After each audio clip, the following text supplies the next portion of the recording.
আসসালামু আলাইকুম গাইস, একটা ভিডিও আজকে অলরেডি আজকে আমার টাইলস লাগানো শেষ। এখন ফুটিং লাগাইতেছি, এর কাজ শেষ। রুমটা আমার স্টোরের রুম, রেস্ট না, এগুলো স্টোরের রুম।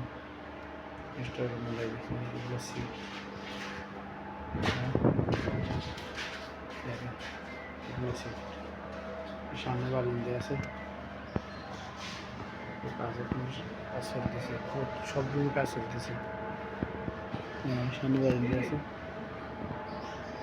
দেখেন, ঠিক আছে। আজকের মতন আজকে ভিডিও বেশি বড় করব না, খুবই ছোটো করে দিব। সবাই ভিডিওটা লাইক শেয়ার করবেন, ঠিক আছে। সবাই লাইক শেয়ার করবেন, কমেন্ট করবেন, সাবস্ক্রাইব করবেন। আবার সুন্দর ভিডিও আমার দেখেন। এই টয়লেট গোসল জানা সবার সাথে ভালো থাকুন। আসসালামু আলাইকুম।